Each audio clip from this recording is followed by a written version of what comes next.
This is Ben Ingram from the Atlanta Braves Radio Network. You're about to go riding with the Braves, presented by Chevrolet. See who else is joining us today.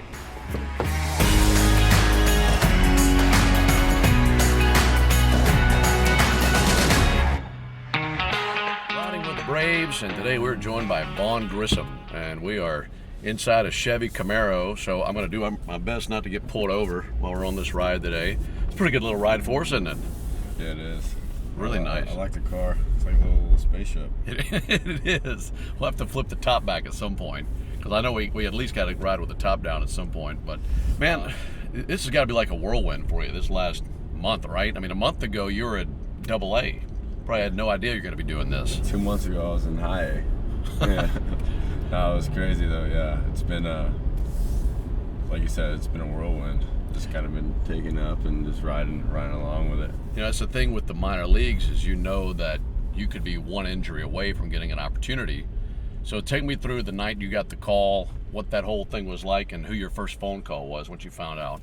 Yeah, I mean, I got a call from the field coordinator and the director, you know, with the Braves, and I thought it was a completely different conversation, maybe about like the fall league or something like that. Right.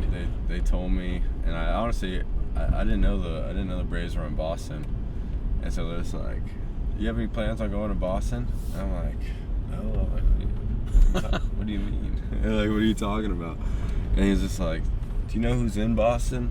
And I was just like, "No, I honestly don't know who's in Boston." And he's like, "Well, the Red Sox are in Boston." He's like, "But they're playing the Braves." He's like, and you're playing second base tomorrow. Yeah, I was just, oh my God, I lost it. I was out. You're just totally stunned. For like, it's completely blindsided. I don't know, dude. I couldn't say nothing. It was just like crazy moments. They were trying to talk to me, like tell me it's like couldn't happen to a better person, whatever. And I'm just like, he's like, just wait. Just give me a second. This is insane. Like completely blindsided. Like I said, I thought that was the last thing that could have been happening. I had no idea about the injuries, like any of that stuff. So I was just like, wow. Like I said, I was like a loss for words for minutes upon minutes. I'm sure. I get off the phone call with them. They're just like, all right, they're gonna take care of you, whatever. They're gonna text you, and I'm just like, all right. Like I finally calmed down, like kind of.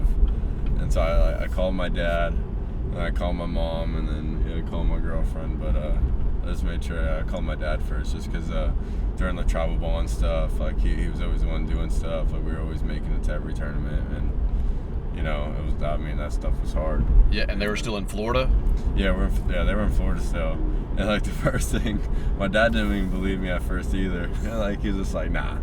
I was like, nah, for real, Dad. Like I can't believe it. Like we're going to the big leagues, and he's just like, nah, you're playing with me.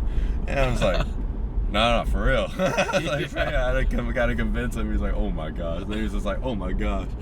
So you had to get him on a plane. I mean, they had to get to Boston, right? Yeah, that was the first thing. They're just like, all right. They're like, do I book a plane or what? I was just like, all right, hold on. Let's see what has to go down. But yeah, we ended up just booking the flights, and we got him to Boston for the debut, and it was awesome. All right, so you get up there, and what did you have equipment-wise other than your glove? Anything? So we were on the road. Yeah, so we're in just got to the Tennessee Smokies or whatever. We played one game. I mean, yeah, I just had my baseball equipment and a change of clothes for the week. I didn't really have anything, honestly. So you didn't have your bat? No, yeah. So I had my bats. They were there, but yeah, we forgot to ship them out. I guess that was the one thing that stayed behind. So you get up there and you got to use somebody else's bats. Yeah. So how did that go down? It's honestly like, I guess if you're not like so familiar with baseball, it doesn't sound like much. Like you're just using someone else, but like there's a feel to your own bat, you know. So it was, I was just like, oh dang, now I have to ask one of these guys for one of their bats. And you don't ask them for anything, right? Yeah, I don't want to like step on nobody's toes or whatever.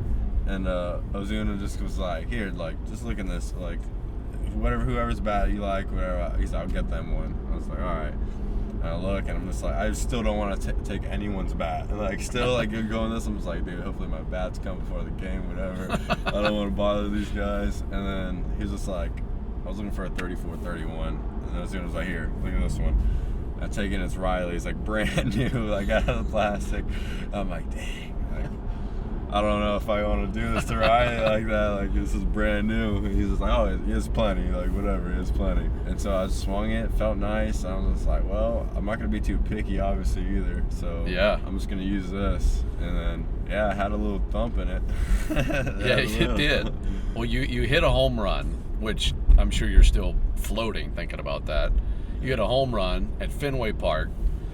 I told you about a week later, I said, do you realize you made your debut the same place, same field that Babe Ruth did? And you hear stuff like that, and it doesn't even sound real, does it? No, honestly, it doesn't. Someone said that, like, I was the youngest to, I think, steal a base and get to it. I don't know, something like that. Yeah. And I was just like, oh, I guess you can, like, find anything. You know what I'm saying? You can kind of find any really statistic. He was like, no. Like, he's like, that's a pretty broad one. Like, that's a pretty good one. I don't know. I just didn't really understand it. And then we're on the plane, and Mike's like, you don't understand, do you? He's like, you don't understand what just happened there. And I was like, I guess not yet. And then it kind of, just sunk in as time kind of went past. But things move pretty quick up here in the big leagues. So you had a game the next day and the game the next day. So, I mean, you can't really live too crazy in those moments. But it was pretty cool to look back on. Well, the thing that really made me laugh, and you tell me if this is exactly how it went down or not, but we're calling the game, we're upstairs in the press box, and I see a shot of you looking at the replay of the home run, and you flipped your bat, but it's like you didn't realize you did it. It's like you're like, oh no, are they going to plug me for that? What is that? What was going through your mind? That's exactly what's going through my mind. Yeah, they're just like, dang, Backflip. I kind of like I said, it was like the Moneyball Hattenberg home run where like it was just a freeze, like just the freeze screen or whatever, and I was just like, it kind of just happened. Like, I don't know, it just happened. All I remember was contact. Yeah. And then, yeah, I guess we looked at it. They're like, yeah, you backflipped it pretty good. I'm like, what? No way, dude. But it wasn't intentional. Yeah, it just was like, oh my gosh, like it was just kind of like a surprise. So yeah, we looked at it, and then everyone, saw that shot of Raw like huddled around. I like come out, I'm like, ooh my god, yeah, I didn't know if I was gonna get plugged. Yeah. Like, come on, Rook, you can't be doing that. That was hilarious. Something you told me that was really funny to me. You had not seen a major league game prior to this year. Yeah, no, in person. Yeah, it's crazy. I can't, like, sometimes thinking about that, I'm like, I thought my first MLB game was gonna be me playing in the show. Right. And like I always kind of like thought it was gonna be that way, but yeah, when we went to Aberdeen this year in High A, we flew into Aberdeen, and my buddy plays for the Orioles, and so I hit him up, and I got to go to my first park, which was Camden Yards, which is pretty nice. And we have like our field coordinator, his son was the third base coach. So I saw Manzolino, and I was like, oh no way. Oh, so it was pretty cool. So you've been to one game as a fan, and every other big league game you've been to, you played in. Yeah. That's pretty cool. Yeah, my next game I watched was at Fenway, and then we got to go to Miami, and then back at Tree. Oh my gosh. St. Louis was pretty too. The Pirates was awesome. I like some pretty good stadiums.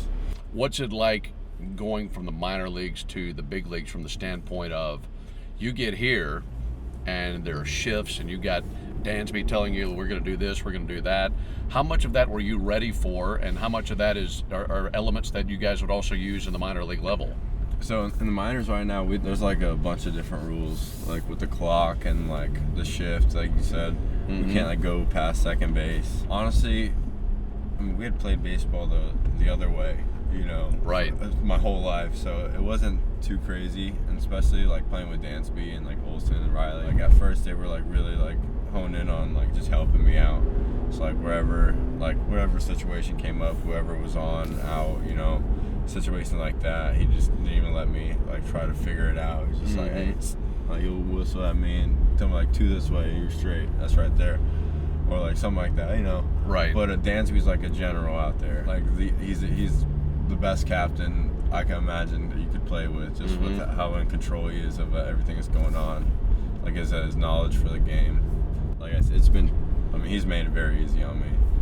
But yeah, I really haven't had to do much with like thinking about that stuff to answer that. How different is your card that they give you compared to his? Is it different? Yeah, he's got a math equation on his. I just got 1 or 3 on mine. So it's very mine's simple, and I thought it was like both of us, because sometimes I look at it, I'm like, yo, are we in the right spot? And he's like, just relax. He's like, I got you. He's like, yeah, he's got the master formula on his. Yeah. All right, how much has it helped you to have Mike here, having another guy that you are the same age as, played with? Has that helped a lot, having another guy your age around? Of course, yeah. I mean, I would be lying if I said no.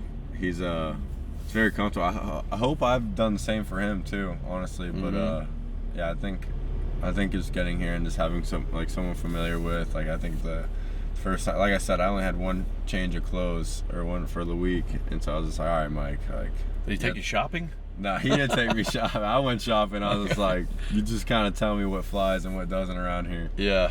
Yeah, dude. It's just like I said, someone to ask questions on, just talk with. You know, these are a little bit like a veteran young guys, so they already have everything figured out. So me and Mike can still mess around and have some fun.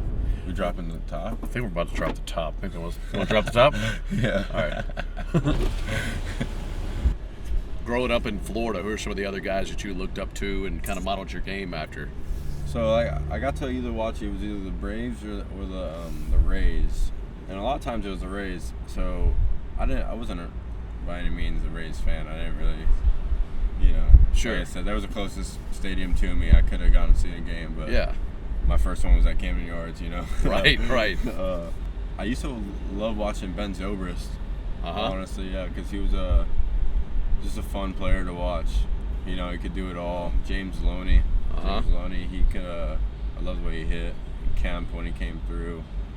Obviously Price, but I wasn't so much of a pitcher, but it was still fun to watch him when he was a Ray. So it was cool for you to just absorb the game and just no matter who was playing, you just wanted to watch and watch them see how they did it. I just like the gritty guy. Like I said, the Zobrist, the guys that can play a little bit everywhere. Like Sean Rodriguez, I know he wasn't today's game he wasn't so crazy, but that guy can play everywhere. Yeah, compete. good player for a long time. Just a good player, exactly.